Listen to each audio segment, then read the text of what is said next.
Spirituality is in fashion, but what actually is it? How does one get into it? My name's Stephan and I'm a business journalist, and I want to know if this weird world of meditation and mindfulness is right for me. This episode, I'm going to find the most dangerous spiritual practices that I can do, because I just want to push myself. I want to test myself. And the first thing we're doing is a Native American sweat lodge. So there's going to be lots of ceremony and singing and chanting and peace pipes. I think the biggest challenge for me won't be so much getting through this workshop and surviving it, but more buying into this whole belief system that goes with it.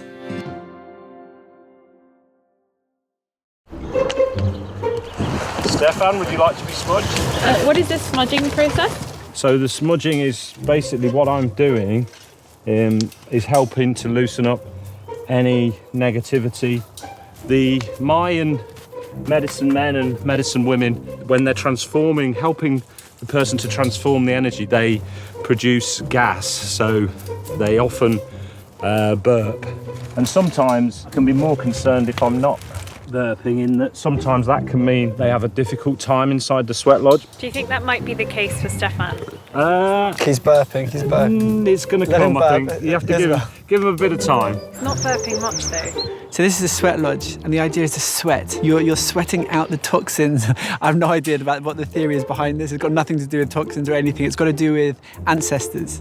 Ancestors are in the stones. The stones are heated, and they're put into the sweat lodge, which is this makeshift canvas tent that you can see over there. And I'm going to be speaking with my ancestors through the language of pain and anguish, I think. So I'm just going to be sweating, and it's going to be unpleasant. And for some reason, this is going to expedite my spiritual progress. I'm just speaking crap. Does someone want to ask me a question, because I don't know what I'm talking about? Or if I've got a bit of flatulence, and I'm wondering if that's going to be a bit of a problem as well. I'm not coming in with you if you're farting. There's too much involved already for me to even step inside that tent. I managed to rope Isabel into doing this workshop with me, which made me happy, because it meant I was much more likely to stay in the workshop for the whole ordeal, given that there was no way my pride would let me exit before her. Let's get started. Okay, door down please now.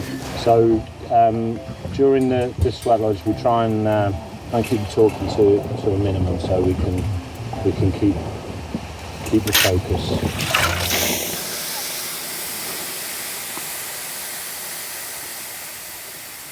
I can do this, I'm so sorry. It's okay. I really don't think I can do it. It's okay. Sure. I don't know, I just feel like very claustrophobic. That's okay, Isabel. That's okay. That's all right. You want to go out, or do you want to hang on a little bit longer? It's totally up to you, Isabel. Is there ever going to be any light?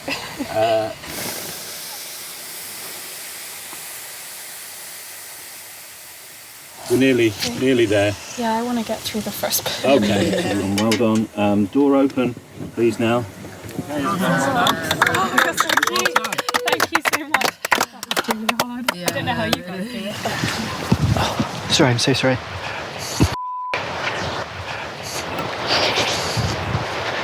Okay, yes, man. I get so... I don't know, guys. I'm not doing any more rounds than that. That's sufficient for my little body. Yeah, like I was really on the brink of just saying I want to go out. I don't know if I'm going to make the second round. Okay, guys. My whole body is shaking. I just don't want it to get hotter. Does it get hotter than that? Or...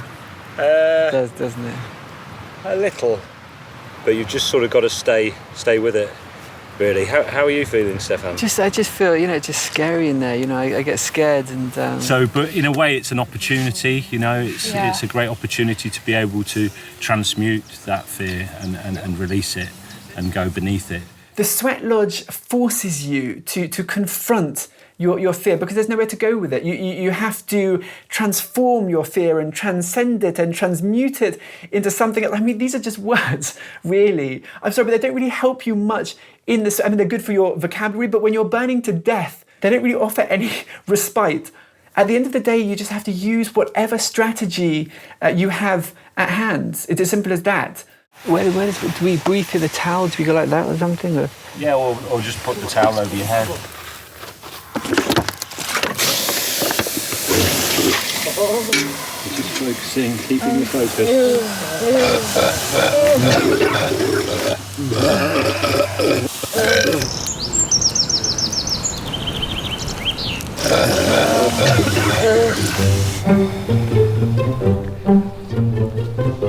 Shall I tell her what I've done? Isabel, listen. You lie down and it's not even hot. I can't believe you didn't tell me that. Someone told you to do it. No, but you didn't tell me. I know, but I was Such a traitor. I've been there all the way. I know. I was a bit scared it was going to break my bubble. I was in such a lovely bubble there. Okay, I'm going to get you back one day for that. That's the worst heat I've ever experienced in my life. I know, she was crying, she was moaning. But I should have told you, but I didn't know how to convey it. Because I couldn't just shout out, listen, if you put your head down, you're cheating. You know, I couldn't shout out that. You couldn't say that out loud. Ancestors coming in. You've been fighting in there? No, I haven't. You would know. I was messing around and making light of this situation because nothing nullifies fear quicker than just having a laugh. And in some respects, it's just another way of transmuting and transforming fear into something good and pleasurable.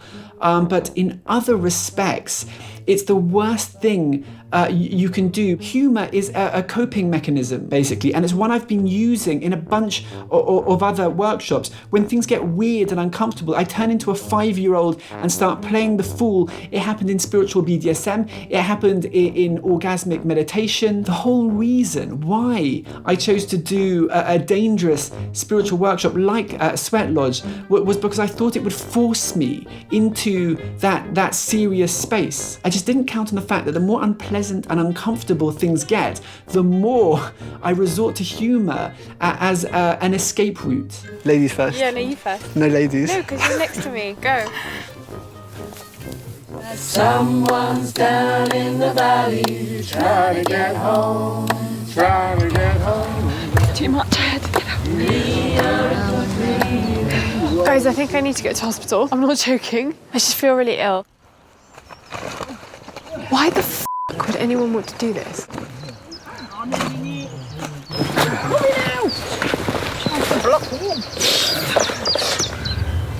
Oh.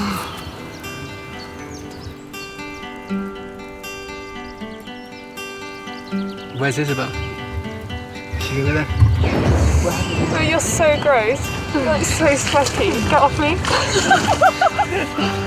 We get the cold water. So, You were a bit of a cheat. damn straight I was cheating. And now I'm not sure about you. I think you're a spiritual cheat. Yeah, I know. And what do I make of that, you know? I don't know what to make of that. I was like a felled tree. And he said in the last round, I'm going to sit up. No, Isabel, I think you should sit up. You don't understand. I was in fetal position.